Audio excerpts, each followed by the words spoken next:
Sorry, एक call आ गया था। तो लेट्स कंटिन्यू। सो पिछली क्लास में हम लोगों ने इंटरनेट का आर्किटेक्चर डिस्कस किया था, and today we will continue with that. तो जैसा कि मैंने आपको बताया कि internet is a network of network. Okay, you can define internet as a network of network. That means internet में कई नेटवर्क्स कनेक्टेड हैं, and those networks actually are not owned by a single organisation. So जो आपका जो internet है, इसकी जो ownership है वो सिंगल ऑर्गेनाइजेशन के पास नहीं है। एक्चुअली जितने भी नेटवर्क्स इंटरनेट का जो पार्ट है, they are owned by different organizations. So you can think of internet like that. So suppose there is one network that is owned by one organization. Let's say it may be of network of our university. That means this network belongs to the CUSB network. Then there may be another network that may belongs to some company, let's say LIC, and there may be other network that is controlled by some other company, that is a global company, and this network may be outside India. uh, AT, AT&T, and now these networks are connected with each other through very high bandwidth links, or you can say that intercontinental links. So India के अंदर जो networks होंगे दे में be connected with fibre opticals, but जो अलग अलग continents पर जो नेटवर्क्स हैं दे में be connected with intercontinental links. So these will be networks, and there may be multiple redundant links between them. There may be one more network. So these networks may be connected with multiple networks, and in this way these networks के interconnection से है आपका एक network बनता है, जिसे हम globally अभी जो करंट नेटवर्क है उसे हम इंटरनेट्स नाम से जानते हैं. Okay, now there is one definition जो आपको हमेशा याद रखनी है. एक कई बार आप देखेंगे दो टर्म आपको देखने को मिलेंगे. एक स्मॉल आई से इंटरनेट शुरू होता है, एक कैपिटल आई से. दोनों में डिफरेंस क्या है? सो ये स्मॉल आई एक्चुअली एक टेक्निकल टर्म है. ओके, इसकी डेफिनेशन है internet means A network of network, A network of networks. Okay, so you can say that this is an internet. आप कोई भी दो नेटवर्क या दो या दो से ज़्यादा नेटवर्क्स को मिला लें, then you will have internet. Now इस इंटरनेट का क्या मतलब है? इस इंटरनेट का मतलब है कि एक्चुअली पूरे दुनिया में कई सारे नेटवर्क से मिला करके एक सिंगल नेटवर्क बना लिया गया है, और ये उस ग्लोबल नेटवर्क का नाम है. ओके, सो अब ध्यान रखना है technically this internet is also an internet. Okay, so इन दोनों में आपको कंफ्यूज नहीं होना, इनमें डिफरेंस आपको समझना है. ये कैपिटल आई वाला इंटरनेट एक ग्लोबल नेटवर्क बना हुआ है ऑलरेडी, उस नेटवर्क का नाम है. ओके, तो वो भी एक इंटरनेट ही है. क्यों है इंटरनेट ये वाला स्मॉल आई वाला इंटरनेट? क्योंकि वो नेटवर्क ऑफ नेटवर्क है, लेकिन एक नेटवर्क ऑफ नेटवर्क दुनिया में पहले से बना हुआ है, उसका हमने नाम रख दिया है कैपिटल आई इंटरनेट. सो थोड़ा सा ये कन्फ्यूजन कहाँ हो गया? जैसे मान लीजिए एक पर्सन है, तो उस पर्सन का नाम, एक बच्चे का नाम या एक इंसान का नाम आपने उसका नाम इंसान ही रख दिया है ना, या पर्सन रख दिया. सो पर्सन का मतलब आप जानते हैं, पर्सन का मतलब कोई व्यक्ति इंग्लिश में, है ना. इंग्लिश में पर्सन मतलब एनी एक व्यक्ति, कोई भी व्यक्ति, कोई आदमी और या इंसान.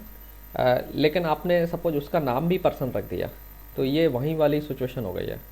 So person means you can say that A creature with two legs and two hands, head और some एक फीचर्स, सेट ऑफ फीचर्स सारे इंसानों में होते हैं, वैसे ही कुछ सारे फीचर्स होंगे, बट उसका नाम ही हमने पर्सन रख दिया है. सो सेम सिनेरियो यहाँ भी क्रिएट हो गया है. सो आपका जो ग्लोबल इंटरनेट है ये इंटरनेट है, और इंटरनेट का मतलब है network not on. That means ये इंटरनेट आपका नेटवर्क ऑफ नेटवर्क है, लेकिन इत्तेफाक से इसका नाम भी इंटरनेट रख दिया गया है बस, लेकिन इसे लिखने का तरीका बदल जाता है, कैपिटल आई से लिखते हैं. ओके, सो ये एक नेटवर्क है ग्लोबली बना हुआ, उसका नाम है नेटवर्क इंटरनेट. ओके, सो ये डिस्टिंक्शन आपको हमेशा याद रखना है. नाउ ये जो नेटवर्क है, नाउ जैसे मैंने कहा कि इस नेटवर्क में एक ही टेक्नोलॉजी वाले नेटवर्क नहीं होंगे. There may be multiple networks and they may have different communication technology. For example आपका जो नेटवर्क इंटरनेट है उसमें इंस्टीट्यूशंस के नेटवर्क हैं, लाइक यूनिवर्सिटीज़ के लैन होंगे। तो यूनिवर्सिटीज़ में ज़्यादातर आपको लैन देखने को मिलेगा, local area network. So local area network आपका इंटरनेट के थ्रू जुड़ा वीडियो होगा। विजिबल नहीं। Okay, oh I forgot to share the slides. आपको काफ़ी पहले बता देना चाहिए था, सॉरी।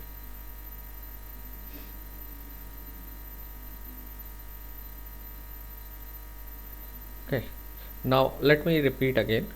सो जैसे मैंने बताया कि let's say this is CUSB network and these are some networks, this may be network of some company, let's say LIC, and this is the network that belongs to one another company that is in US, AT&T, and these networks are connected with powerful links. So these links are optical fiber links, and sometimes चूँकि ये एक continent से दूसरे continent को connect करती हैं, तो intercontinental link भी बोलते हैं इनको। समटाइम्स इन ये जो लिंक्स हैं सैटेलाइट लिंक हो सकती हैं, या जो सी थ्रू आपने देखा होगा कि कई आपने सुना होगा कभी कि जो सी के अंदर से केबलिंग की गई है एक कॉन्टिनेंट से दूसरे कॉन्टिनेंट को जोड़ने के लिए, और वो हाई कैपेसिटी लिंक्स जो ना लेड की जाती हैं समुद्र के अंदर, तो वो इंटरकॉन्टिनेंटल लिंक कहलाती हैं, और ये हाई ट्रैफिक कैरी करके लेके जाती हैं। So sometimes they are also called information highway. Okay, so small i वाला इंटरनेट और कैपिटल आई वाला इंटरनेट दोनों अलग अलग चीज़ें हैं। स्मॉल आई एक डेफिनेशन वाली टर्म है, टेक्निकल टर्म है कंप्यूटर नेटवर्क में, जिसका मतलब होता है a network of networks. And so any network जिसमें आपने कोई भी दो या दो से ज़्यादा नेटवर्क्स को जो कंबाइन कर दिया, समहाउ इंटरकनेक्ट कर दिया, तो हम उसे इंटरनेट बोलते हैं। जैसे मान लीजिए हमारी यूनिवर्सिटी का नेटवर्क है और मगध यूनिवर्सिटी का नेटवर्क है, उसको हमने आपस में जोड़ दिया एक दूसरे से, तो एक इंटरनेट बन गया। स्मॉल आई वाला, स्मॉल आई से रेफर करेंगे। ओके, लेकिन उसी इंटरनेट का हम एक नाम रख दें, CUSB और CUSB मगध नेट ऐसे करके, तो वो नाम हो गया। तो सिमिलरली एक ग्लोबल नेटवर्क बना हुआ है, उसका नाम रखा गया है इंटरनेट। ओके, तो आई होप ये चीज़ क्लियर हो गई होगी आपको। और हम आ जाते हैं वापस। तो जैसा कि मैंने बताया कि आपका जो नेटवर्क है इंटरनेट, उसमें कई सारे नेटवर्क्स इंटरकनेक्टेड हैं, लेकिन ये जो नेटवर्क्स हैं एक ही टाइप के नहीं हैं, है ना। सो जो नेटवर्क्स हैं they may have different different communication technology. For example आपका यूनिवर्सिटीज़ में जो नेटवर्क होता है वो लैन बेस्ड होता है। देन आपके घर पे जो नेटवर्क होता है जनरली वो वाईफाई बेस्ड होता है ना। आप घर पे एक हॉटस्पॉट लगा लेते हैं, उस हॉटस्पॉट से आपने पता चला अपना डेस्कटॉप भी कनेक्ट कर रखा है अगर उसमें वायरलेस कनेक्शन की फैसिलिटी है, तो अदरवाइज़ आप कई बार अडेप्टर लगा लेते हैं जिससे वायरलेस कनेक्शन उसमें आ जाता है। लैपटॉप कनेक्ट कर लिया, आप उसी से मोबाइल भी कनेक्ट कर ले रहे हैं, और कोई आपके घर में इक्विपमेंट है जो इंटरनेट के थ्रू कनेक्ट हो सकता है, तो आप वो भी लगा सकते हैं, है ना। तो इस टाइप का जो नेटवर्क है जो आपके घर के अंदर बना हुआ है, that is called home network. Then mobile companies का नेटवर्क है, तो दे मेक इंटरकनेक्ट विद, तो मोबाइल कंपनी के नेटवर्क से भी आप वाईफाई के वायरलेस कम्युनिकेशन के थ्रू लैपटॉप्स को कनेक्ट कर लेते हैं। Then you can connect with mobile phones also. Laptop को कनेक्ट करने के लिए आपको समहाउ किसी हॉटस्पॉट की ज़रूरत पड़ेगी, जैसे आपने देखा हुआ जियो वाईफाई और ये कई कंपनीज वाईफाई सेल करती हैं, आपको उसमें सिम लगा होता है, तो उसके थ्रू आप अपनी लैपटॉप को या मोबाइल को कनेक्ट कर सकते हैं टेलीकॉम नेटवर्क से। सो जो टेलीकॉम नेटवर्क है उसका आर्किटेक्चर अलग होता है, एंड समटाइम्स उसकी मैनी टाइम्स एंड उसकी कम्युनिकेशन टेक्नोलॉजी भी बाकी के नेटवर्क से अलग होती है। देन आपके इंटरनेट में कई सारे इंटरनेट सर्विस प्रोवाइडर्स होते हैं, आपने इनके नाम सुने होंगे। सो जनरली ये टेलीकॉम कंपनीज ही होती हैं, तो इनके नेटवर्क्स भी होते हैं। ये क्या करते हैं, हाई पावरफुल राउटर अपने नेटवर्क्स में लगाते हैं, एंड समटाइम्स DNS सर्वर्स भी वो डिप्लॉय करते हैं, जिनका काम होता है कि ट्रैफिक को एक्सचेंज करने, एक्चुअली जो IP एड्रेसेस, जो यूज़र जो वेबसाइट्स हैं डोमेन नेम है उनको IP एड्रेसेस में रिजॉल्व करना DNS का काम होता है। तो ये DNS डिप्लॉय करते हैं, और इनके पास राउटर्स भी होते हैं। सो ये अपने नेटवर्क के थ्रू बाकी के नेटवर्क्स में डेटा ट्रांसमिशन करवाते हैं। इनका काम एक्चुअली डेटा के ट्रांसपोर्टेशन कराना होता है। ये जो नेटवर्क्स हैं इनको हम बोलते हैं इंटरनेट सर्विस प्रोवाइडर, ISP। सो ये एक्चुअली ये क्या करते हैं, इंटरनेट का एक्सेस ऑफर करते हैं, और ये नेटवर्क इंटरनेट का पार्ट होते हैं। आपका होम नेटवर्क नेसेसरली हमेशा ज़रूर नहीं है इंटरनेट का पार्ट हो, कई बार आपका नेटवर्क कनेक्ट होता है एंड देन डिस्कनेक्ट भी हो सकता है ना। So they are not the permanent part of the network, but they can become the part of the internet for some time, and some time जो नेटवर्क्स हैं आपके परमानेंटली भी कनेक्ट हो सकते हैं, जैसे यूनिवर्सिटी का नेटवर्क परमानेंटली नेटवर्क से कनेक्ट होता है। ओके, सो ये जो नेटवर्क्स हैं, जैसे आपकी यूनिवर्सिटी का नेटवर्क हो गया, आपका होम नेटवर्क हो गया, इन नेटवर्क्स को हम कई बार एज नेटवर्क या एक्सेस नेटवर्क एक्चुअली बोलते हैं, क्योंकि आप इन्हीं नेटवर्क्स के थ्रू इंटरनेट एक्सेस करते हैं। जैसे आप इंटरनेट एक्सेस कर रहे हैं घर में, तो घर में आप क्या कर रहे हैं, आपने एक राउटर लगा रखा है और आपका एक होम नेटवर्क बन गया, उसके थ्रू आप इंटरनेट एक्सेस कर रहे हैं, तो इसे हम एक्सेस नेटवर्क बोलेंगे। तो ऐसा कोई भी नेटवर्क जिसके मदद से हम, मतलब क्लाइंट इंटरनेट एक्सेस करता है, उनसे एक्सेस नेटवर्क बोलते हैं। तो आपका मोबाइल नेटवर्क भी एक्सेस नेटवर्क है। इंस्टीट्यूशनल नेटवर्क जो आपकी यूनिवर्सिटी में मान लीजिए लैब में लैन कनेक्टेड है, तो आप उससे इंटरनेट एक्सेस कर सकते हैं, so that is also called access network. Now आपका जो इंटरनेट है इसमें अकेले नेटवर्क नहीं है, जैसे मैंने कहा कि नेटवर्क अकेला नहीं है, it have many components. Generally आप if you see the recent data, then you will find out that your internet have millions of devices connected with it. Okay, so जो billions of devices, sorry millions नहीं billions, and इसमें जो devices हैं वो आपका PC हो सकता है, डेस्कटॉप हो सकता है, लैपटॉप हो सकता है, पाम टॉप हो सकता है, मोबाइल हो सकता है, एंड देन आपके नेटवर्क में एक्सेस पॉइंट्स होते हैं। सो एक्सेस पॉइंट्स का मतलब है वो पॉइंट्स जिनकी मदद से आप नेटवर्क से कनेक्ट होते हैं। तो आपका एक्सेस पॉइंट मोबाइल के नेटवर्क के केस में आपका जो मोबाइल टावर है, जिसे हम BTS बोलते हैं, वो होगा।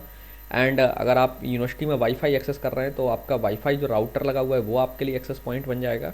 तो वो पॉइंट जो आपको इंटरनेट का एक्सेस दे रहा है, that is called access point. Okay, and institutional network में आपका लैन एक्सेस पॉइंट आपके लिए बन जाएगा। ओके, नाउ इसके साथ साथ अब आप देखेंगे कि यहाँ पर ये जो डिवाइसेस हैं, they are connected with some lines. So यहाँ लाइन का मतलब लिंक से है, कम्युनिकेशन लिंक से, ठीक है। सो आगे आपको ये रिमेंबर रखना है कि कई बार मैं टर्म लिंक इस्तेमाल करूँगा। सो लिंक का मतलब कम्युनिकेशन लिंक है। So by default you should understand whenever I use the term link, link means communication link. So जो कम्युनिकेशन लिंक है आपकी, ये लिंक्स क्या करती हैं, इंटरनेट के में जो वेरियस कंपोनेंट्स या जो डिवाइसेस कनेक्टेड हैं या उनको इंटरकनेक्ट करती हैं। ओके, सो ये लिंक्स भी वेराइटीज़ टाइप की होती हैं, एक टाइप की लिंक नहीं है। अलग अलग टाइप की डिवाइसेस को कई बार हम अलग अलग टाइप की लिंक से कनेक्ट करते हैं। नाउ ये जो लिंक्स हैं इनकी कैपेसिटी भी अलग अलग होती है। ओके, जैसे आप देखेंगे जनरली ISPs में जो नेटवर्क्स होते हैं, तो इनके बीच जो राउटर्स होते हैं ये काफ़ी हाई स्पीड लिंक से कनेक्ट होते हैं। इसके बाद एक नेटवर्क से दूसरे नेटवर्क को जब हम कनेक्ट करते हैं, ये जो ISPs हैं, तो ये और हायर कैपेसिटी की लिंक हो सकती हैं।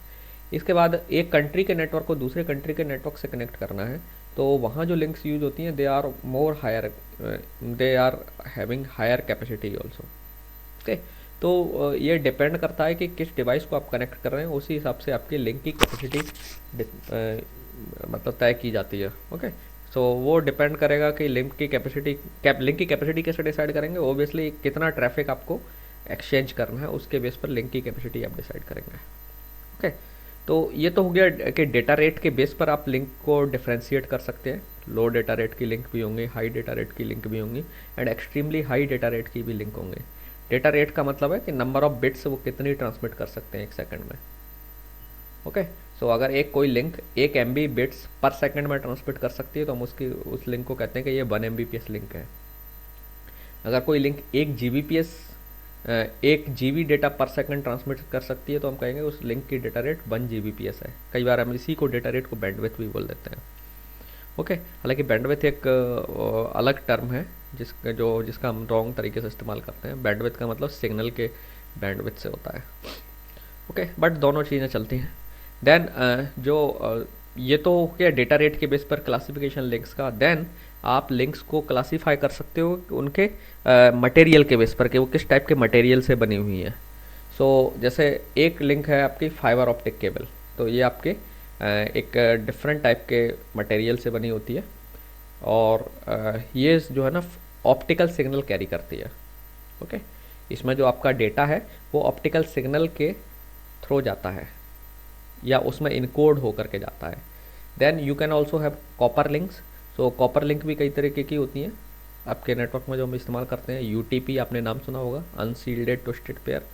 देन HTP, UTP में भी कई वेरिएंट्स हैं UTP के। देन जैसे आपने सुना होगा CAT1, CAT2, CAT3, CAT4, CAT5, CAT6। सो CAT1, 2, 3 टेलीकॉम में जनरली इस्तेमाल होता है, टेलीफोन कंपनी जैसे आपके इस्तेमाल करती हैं। CAT3 से ऊपर की जो भी लिंक्स हैं वो जनरली नेटवर्क में इस्तेमाल होती हैं, कंप्यूटर नेटवर्क्स में। ओके, सो हाँ यूटीपी या एसटीपी ट्विस्टेड पेयर केबल में होता है?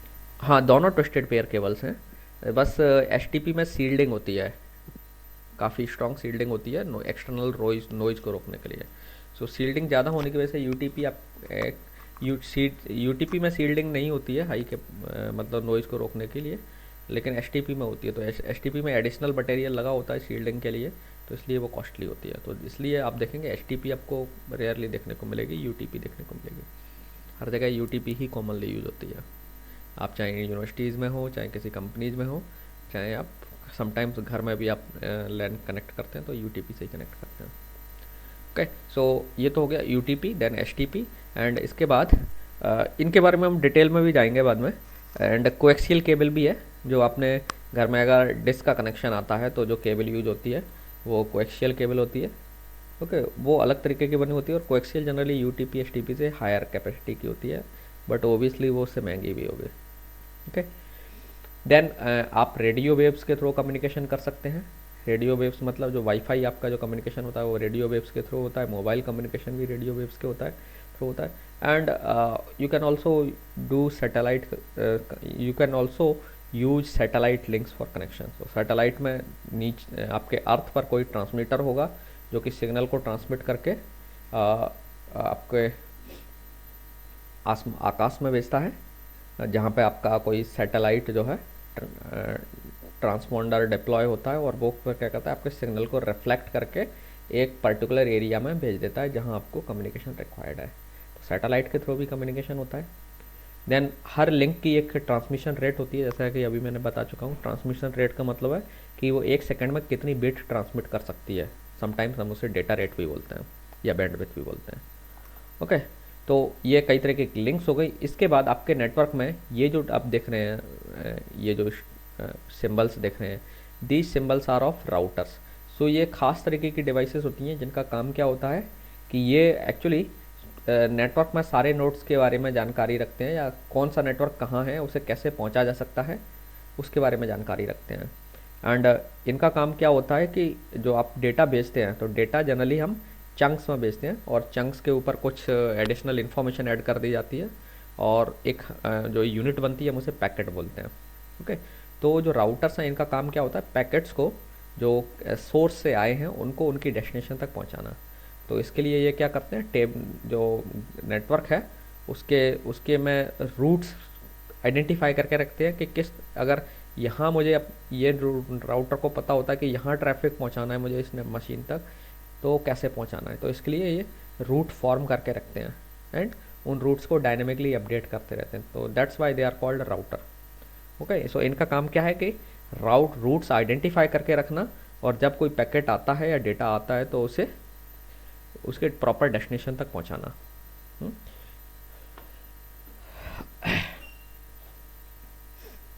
सो ये याद रखना है कि आपके जो डेटा जनरेशन है और कंजम्पशन है वो कौन करती हैं, आपकी ये डिवाइसेस, मैंने एज डिवाइसेस बोलते हैं। ओके, और ये जो डिवाइस है जैसे राउटर है आपका, ये एक्चुअली आपके नेटवर्क का पार्ट होती हैं, इसलिए मैंने कोर डिवाइसेस बोलते हैं या कोर कंपोनेंट बोलते हैं।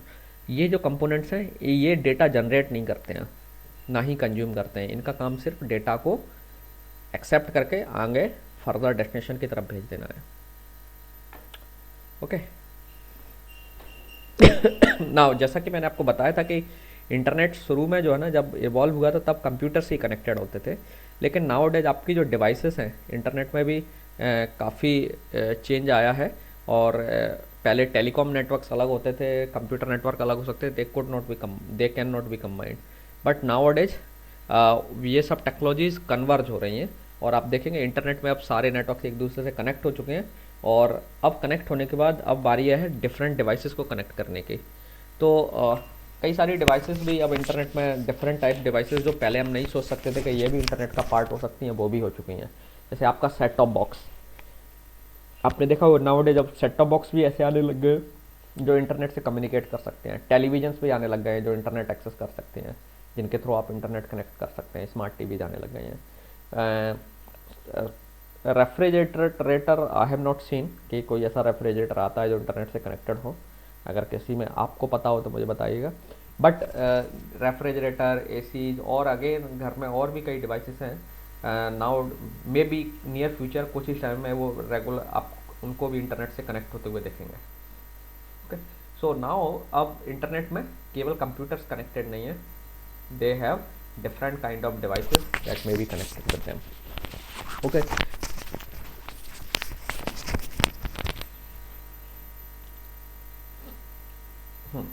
नाउ अब हम आते हैं इंटरनेट के एक और इम्पोर्टेंट पार्ट पर, जैसे हम बोलते हैं प्रोटोकॉल्स। सो प्रोटोकॉल क्या होता है? प्रोटोकॉल मीन्स होता है, अगर से एक सिंपल टर्म में देखें तो set of rules.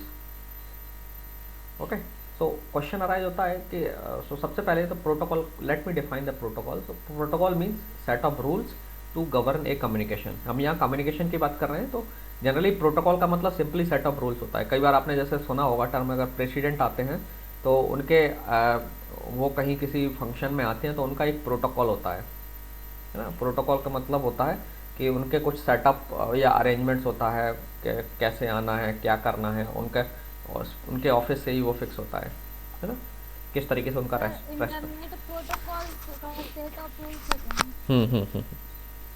Set of rules for communication. Okay, so protocol का सिंपल मीनिंग होता है सेट ऑफ रूल्स। ओके, लेकिन इंटरनेट के टर्म में हम यहाँ जब कंप्यूटर नेटवर्क की बात कर रहे हैं तो यहाँ कंप्यूटर नेटवर्क का मतलब है set of rules to govern a communication. उसको गवर्न करने के लिए सेट ऑफ रूल्स जो हम बनाते हैं उन्हें हम प्रोटोकॉल कहते हैं। Okay, so now question arise होता है कि why we need protocols. Protocols की ज़रूरत क्यों होती है? आप में से कोई बता सकता है?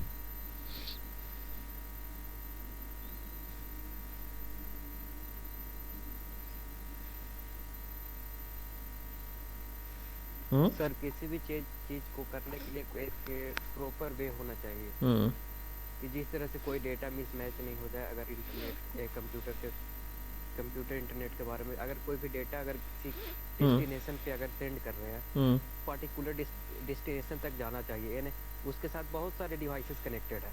अगर हम रैंडम किसी पे अगर सेंड करते हैं और उसका जो डेटा किसी और को रिसीव करा तो वो अच्छे से वर्क प्रॉपर वे में वर्क नहीं कर पाएगा सर, इसलिए हम लोग यूज करते हैं प्रोटोकॉल। नहीं, ये तो ठीक। और कोई बताओ डेफिनेशन प्रोटोकॉल के। सर कम्युनिकेशन टास्क को कंप्लीट करने के लिए हम लोग डिफरेंट प्रोटोकॉल को यूज़ करते हैं और हम लोग जानते हैं कि इंटरनेट और कंप्यूटर नेटवर्क में एक्सटेंसिव यूज़ ऑफ प्रोटोकॉल्स का यूज़ किया ही जाता है।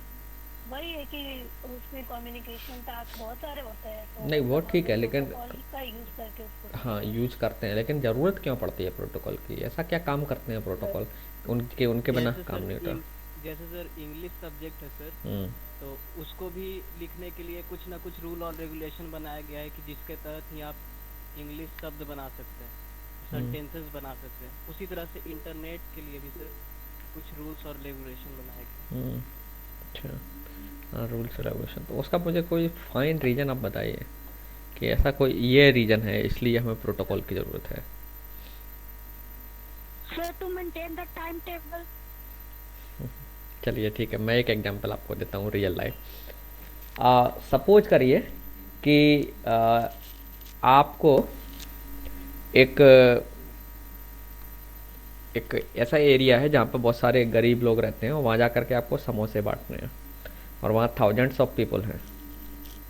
ठीक है, अब एक तरीका है कि आपने सीधा अनाउंसमेंट किया और समोसे बांटना शुरू कर दिया।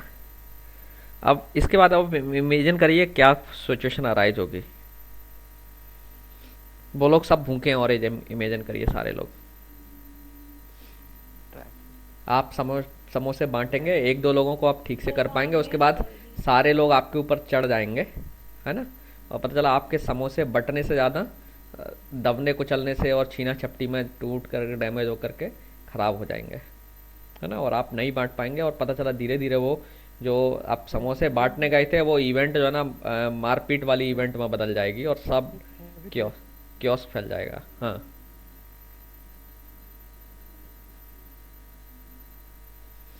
तो इस क्योस को अवॉइड करने के लिए आप क्या करोगे फिर? आप अनाउंसमेंट कर दोगे स्ट्रिक्टली, या 2-4 लोगों को लगा दोगे, एक जगह खड़े हो जाओगे और कहोगे सब लोग क्यू बनाओ और एक एक करके सबको मिलेगा, कोई भी नहीं छूटेगा, और आप क्यू बना करके आइए। जो क्यू में नहीं आएगा उसे समोसा नहीं देंगे। और फिर आप देखिए, अब मान लीजिए और आपने इस क्यू को मेंटेन करने के लिए कुछ लोगों को वहाँ डिप्लॉय कर दिया या पुलिस वालों को डिप्लॉय कर दिया, फिर देखिए सब कुछ आसानी से हो जाएगा, है ना। कोई समोसों का नुकसान नहीं होगा और आपका भी कोई नुकसान नहीं होगा, कोई लड़ाई झगड़ा और ये सब कुछ नहीं हो पाएगा, है ना। सो दैट मीन्स आपने क्या किया, एक जो भी टास्क होने वाला था, जो इवेंट्स थी, उसको आपने गवर्न किया, है ना। एक और मैं दूसरा एग्जांपल लेता हूँ। कभी हो सकता है आपने कभी क्लास में किसी टीचर ने आपको ग्रुप डिस्कशन कराया हो, ग्रुप डिस्कशन। तो एक ग्रुप डिस्कशन में सपोज करिए एक आपको एक टॉपिक दे दिया जाए और फिर बोला जाए कि आप इस टॉपिक पर डिस्कशन करिए, और टीचर बस शांति से जाके अपनी चेयर पर बैठ जाते हैं। तो क्या होगा ऐसे ग्रुप डिस्कशन में? टीचर कुछ नहीं बोल रहे हैं, उन्होंने कोई रेगुलेशन नहीं बताई है, सिर्फ आपसे कहा है कि ये टॉपिक है, इस पर आपको ग्रुप डिस्कशन करना है। तो अब उस इमेजिन करिए उस ग्रुप डिस्कशन में क्या होगा। एक व्यक्ति बोलेगा, दूसरा व्यक्ति बोलेगा, और पता चला एक बोल रहा है तब तक दूसरा बोला, तब तक तीसरे ने भी बोलना शुरू कर दिया, है ना।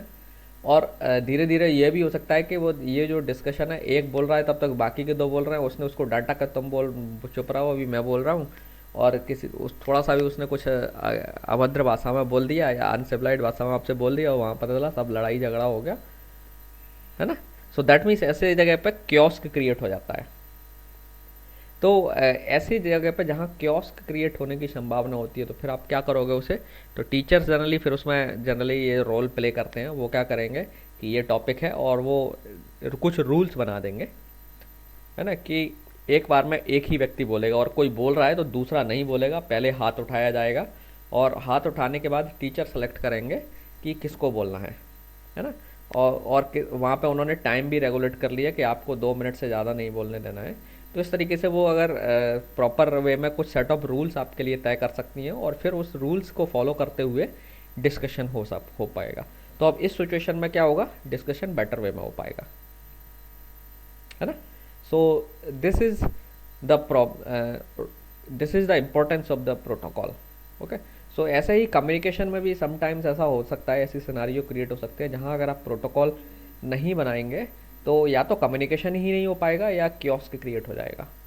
तो क्योस्क कब क्रिएट होगा इसके बारे में हम कभी आगे जब मैक प्रोटोकॉल्स पर डिस्कशन करेंगे तब मैं इसी एग्जांपल दूंगा, वहाँ हम इसी एग्जांपल को रेफर करेंगे। नाउ एक और मैं एक सिंपल एग्जांपल देता हूँ। सपोज दैट आप आप ऐसे ही जा रहे हैं, आपके पास वॉच नहीं है, ओके, एंड आपको किसी पर्सन से टाइम पूछना है। तो एक तरीका तो ये है कि आपने पूछा सीधे सीधे, हेलो भाई क्या टाइम हुआ, है ना।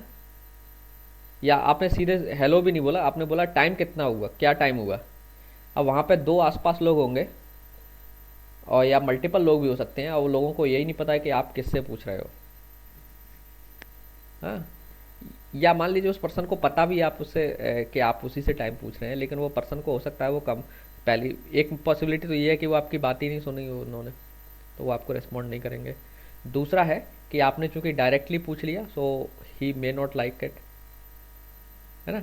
सो आपने रियल लाइफ में भी देखा होगा, कई बार हम कम्युनिकेट करते हैं तब हम भी जो ना एक घर में बिहेवियर का जो सिविलाइज्ड तरीका है हम वही फॉलो करते हैं। पहले हम उस पर्सन से बोलेंगे हेलो मुस्कुरा के, और उन्होंने रिस्पॉन्ड दिया हेलो, इसका मतलब क्या हुआ, वो आपसे बात करने में इंटरेस्टेड है ना। फिर आपने पूछा सर टाइम क्या हुआ, तब वो अगर ही जनरली लोग फिर ऐसे केस में आपको टाइम बता देंगे, है ना। लेकिन आपने एक पर्सन से पूछा कि टाइम क्या हुआ, तो हो सकता है वो पर्सन यही समझे कि आप उसे बुला ही नहीं रहे हैं, या उनसे नहीं पूछ रहे हैं, या उसे तरीका ही नहीं पसंद आए सुन भी ले तो, है ना, और वो आपको इग्नोर करके चला जाएगा। सो मतलब ये है कहने का कि जब आप कम्युनिकेशन कर रहे हैं तो पहले आप जिस पार्टी से कम्युनिकेट करना चाहते हैं उसका अटेंशन इस्टेब्लिश करिए अपनी तरफ। अटेंशन इस्टेब्लिश करिए एक सिविलाइज्ड वे में, तो वो फिर सिविलाइज्ड वे में जब आप बोलेंगे तो डेफिनेटली वो भी आपको रिस्पॉन्ड करेगा, है ना। अनएक्सपेक्टेड कंडीशन छोड़ दीजिए, डेफिनेटली मोस्ट हाई प्रायोरिटी है कि he will reply you with, and then आप उसे थैंक यू भी बोलेंगे तो वो खुश हो जाएगा, है ना। फिर आगे और कुछ पूछना चाहे तो वो भी बताएगा आपको। एक दूसरा है कि आपने उससे कुछ ना बोला और सीधे ऐसे ही पूछ दिया टाइम क्या हुआ, तो हो सकता है उसने सुना, पहली बात तो सुना ही नहीं हो, तो वो आपको कोई रिस्पॉन्ड नहीं करने वाला है।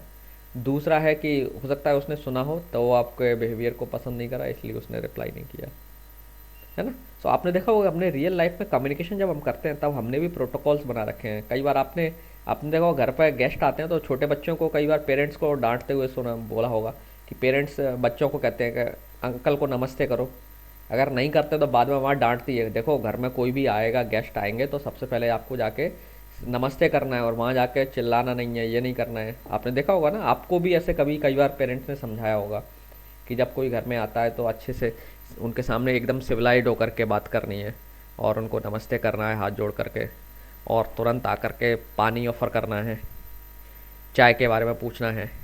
ये सब घर में भी प्रोटोकॉल सिखाए जाते हैं ना। So these are the actually protocols. So protocols actually क्या करते हैं, आपके लाइफ को ईजी बनाते हैं। नाउ अब क्वेश्चन आ रहे हैं तो कंप्यूटर्स में क्या रोल है प्रोटोकॉल का। तो कंप्यूटर में रोल प्रोटोकॉल का ये है कि मान लीजिए एक मशीन है, let me display, suppose there is one machine and एक साइड दूसरी मशीन है, and this machine A have some data that need to be send to machine B. Now एक ऑप्शन ये है कि मशीन ने सीधे जो है ना डेटा ए को भेज दिया, और डेटा है वो लेट से मैसेज एम था, एक पैकेट बनाया उसमें एम डेटा रखा और मशीन बी को भेज दिया, है ना, बिना प्रोटोकॉल के फॉलो किए हुए। नाउ अब प्रॉब्लम क्या हो सकती है कि मे बी मशीन बी कोई और काम में बिजी है, आपको लिसन ही नहीं कर रही है, तो ये जो मैसेज है बी के यहाँ पर इंटरफेस पर आएगा but we will not accept it. जैसे कई बार क्या होता है जब आप कहीं और ध्यान लगाए हुए होते हैं और आप किसी से कुछ बोलते हैं या कोई आपको कुछ बोलता है तो आप कई बार उसका बात ही नहीं सुनाई देती है आपको, because you are not attentive to that person. So वो कम्युनिकेशन वेस्ट हो जाता है। तो इस केस में ये मशीन सपोज कहीं और बिजी है तो ये मैसेज लॉस्ट हो सकता है। लॉस्ट क्यों हो सकता है? क्योंकि machine is not ready to accept it, ये आपकी तरफ ध्यान ही नहीं दे रही है।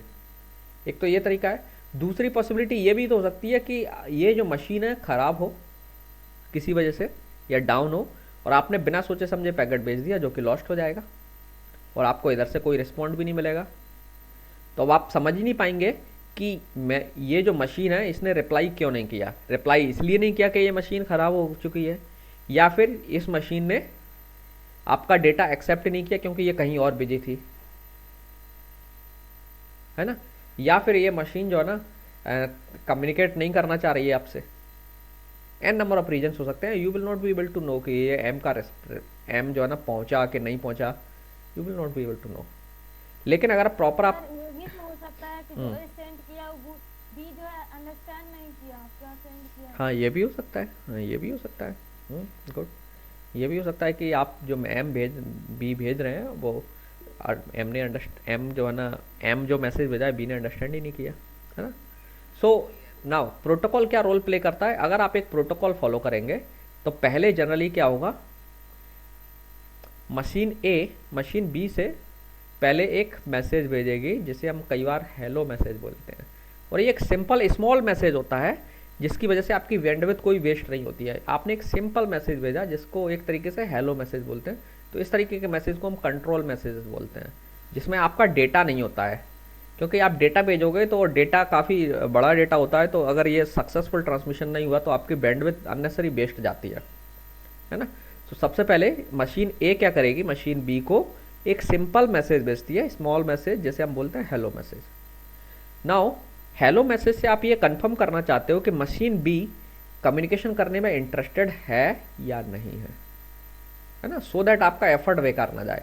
तो आपने एक सिंपल मैसेज भेजा, है ना, और सिंपल मैसेज के बाद अगर ये मैसेज बी के पास पहुंचा तो हो सकता है बी बिजी होगी तो वो इग्नोर कर देगी, आपके कोई रिस्पॉन्ड नहीं करेगी हेलो का। तो तो जब हेलो का रिस्पॉन्स नहीं आया तो इसका मतलब आपको समझ लेना है कि किसी रीजन की वजह से मशीन बी अभी कम्युनिकेशन के लिए रेडी नहीं है, इसलिए आप कुछ देर बाद ट्राई करें, इसका सीधा मतलब यही होगा। और आप अपना एफर्ट या डेटा ट्रांसमिशन में जो आपने बैंडविड्थ वेस्ट कर सकते थे वो नहीं की आपने, है ना, और आप बाद में ट्राई कर सकते हैं। अगर ये रिप्लाई करती है, इसका एक पॉजिटिवली इधर से भी रिप्लाई आता है हेलो, इसका मतलब पॉजिटिव रिप्लाई आया, और पॉजिटिव रिप्लाई आया तो इसका मतलब हो गया कि मशीन आपसे डेटा एक्सेप्ट करना चाहती है, that is ready to communicate with you.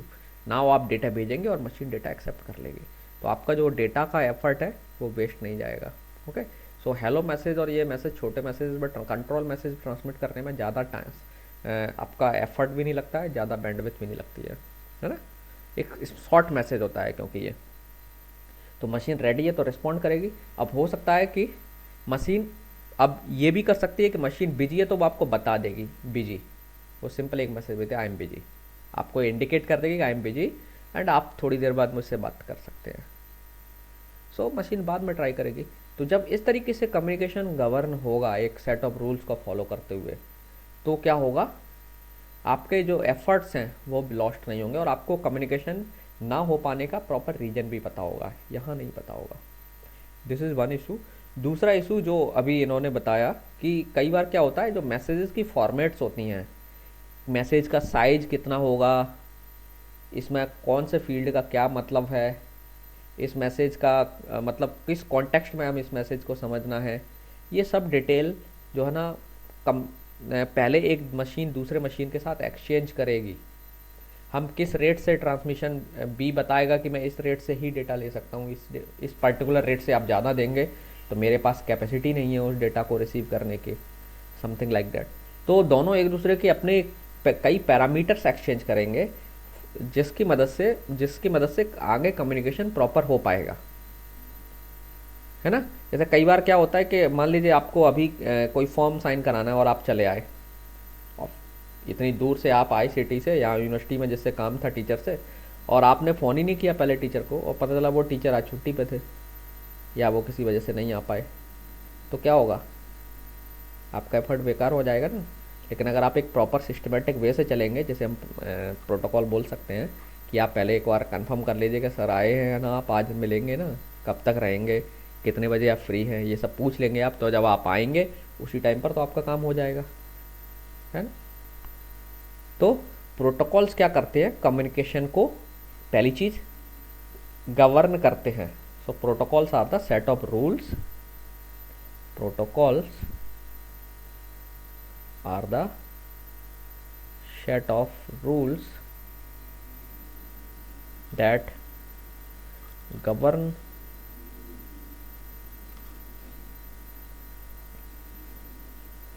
communication between two or more devices, computing devices लिखते हैं।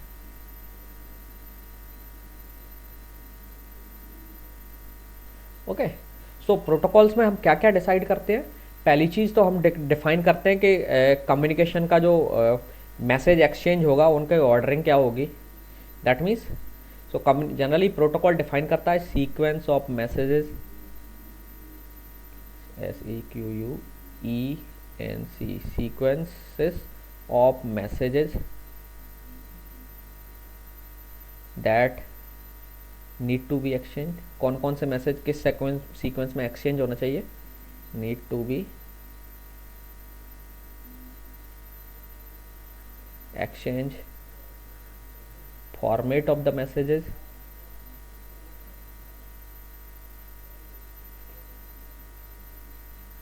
ठीक है, मैसेज की फॉर्मेट्स हो सकती हैं। देन सम सिक्योरिटी पैरामीटर्स का एक्सचेंज हो सकता है, एक्सचेंज ऑफ सिक्योरिटी पैरामीटर्स,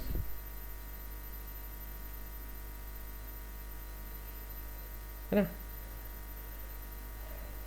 इसके बाद डिफरेंट टाइप के सिनारियोज हैं, अगर ऑकर होते हैं तो प्रोटोकॉल उन सिनारियो में ये भी बताता है कि किस सिनारियो में क्या करना है। Okay, what to do in different special scenarios, है ना। सो सीक्वेंस ऑफ इवेंट्स ये डिसाइड कर रहा था किस कौन सी इवेंट कैसे होगी, कब क्या होगा, एंड किस इवेंट के होने पर क्या एक्शन लेना है, किस तरीके से रिएक्ट करना है, किस तरीके से रिस्पॉन्स करना है ना। सिक्योरिटी पैरामीटर्स होंगे, मैसेज की फॉर्मेट क्या होगी, मैसेज की लैंग्वेज क्या होगी, मैसेज का साइज क्या होगा, कितना अमाउंट ऑफ डेटा ट्रांसमिशन होगा, and all lot of similar kind of lot of steps need to be decided priorly. Message के प्रायर में ही एक्सचेंज करना पड़ेंगे, किस डेटा रेट से ट्रांसमिशन करना है ना, ये सब। इसके बाद कोई मैसेज में अगर कई बार मैसेज ट्रांसमिशन आप करते हैं तो मैसेज लॉस्ट हो जाता है, तो लॉस्ट होने पर क्या करना है ना। अगर कोई डिवाइस कम्युनिकेशन करने के लिए अभी रेडी नहीं है तो उस सिचुएशन को कैसे हैंडल करना है। अगर कोई डिवाइस डाउन चली गई है तो उसके लिए उसको कैसे हैंडल करना है। डाउन चली गई है तो फिर उसको कितने टाइम बाद ट्राई करके देखना है कि अब मैसेज वो मशीन जो है एक्टिव हो गई है, ऑल दैट। तो डिफरेंट टाइप के सिनारियो जो है ना, एक कम्युनिकेशन के जब आप सिस्टम डिज़ाइन करने जाते हैं तो उसमें अब डिफरेंट पॉसिबल सिनारियो जनरेट हो सकते हैं। सो प्रोटोकॉल क्या करता है, उन सारी सिनारियोज में क्या कैसे रिएक्ट करना है या what need to be done, that all specifications are done by the protocol. Protocol में वो सारी चीज़ें डिफाइंड होती हैं, ओके। सो दैट्स वाई, इसलिए हम कहते हैं protocols are the set of rules to govern a communication. So govern is a broad term है, govern is a broad term, okay. So that's why we can simply write protocol are the set of rules that can govern a system between two और more computing devices. ये broad term में हमने simply define कर दिया, लेकिन govern का बहुत deep meaning होता है, okay. So I hope now आप सबको समझ में आ गया होगा प्रोटोकॉल क्या है।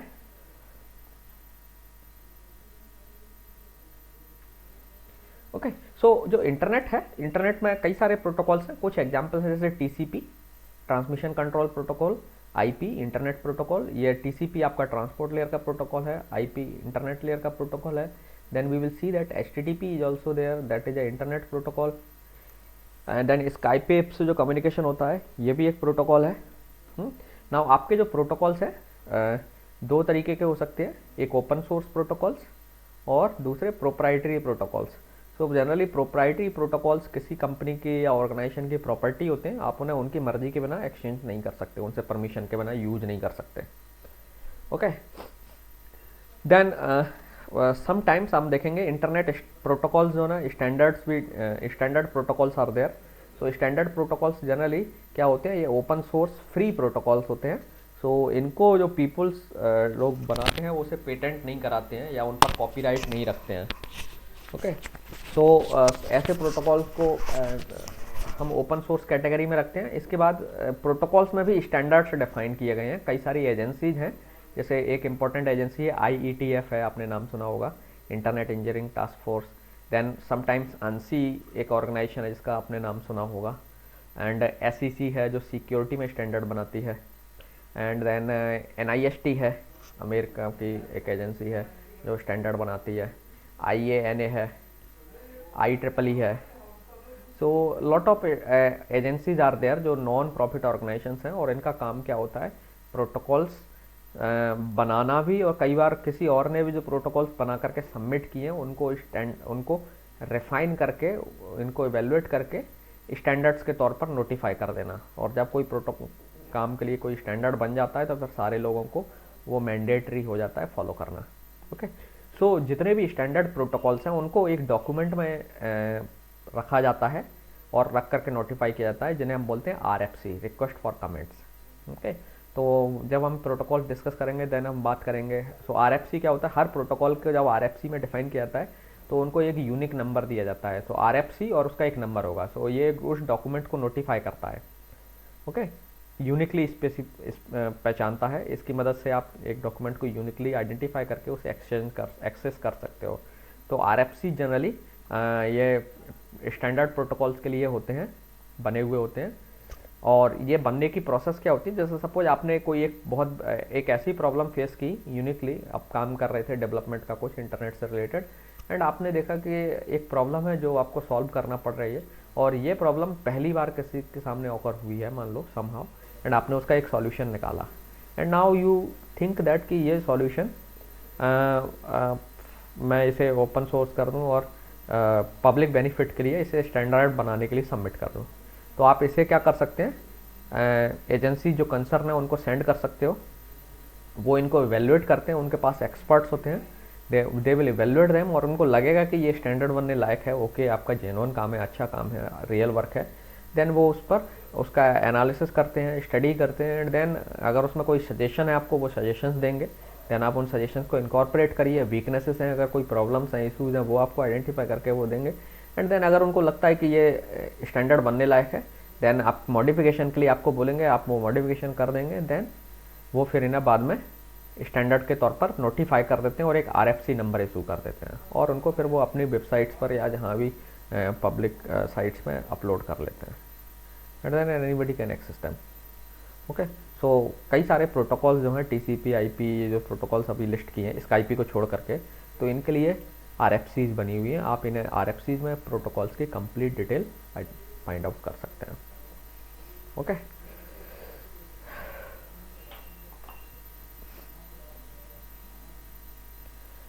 सो आज यहीं तक करते हैं। नेक्स्ट क्लास से हम लोग इंटरनेट का सर्विस के बेस पर व्यू देखेंगे। अभी तक हम केवल इंटरनेट का जो आर्किटेक्चर बेस्ड व्यू था, हार्डवेयर बेस्ड जो व्यू था वो देख रहे थे। इंटरनेट को हम हार्डवेयर बेस पर या जो कोर कंपोनेंट्स हैं, कंपोनेंट बेस्ड जो डेफिनेशंस थी वो देख रहे थे।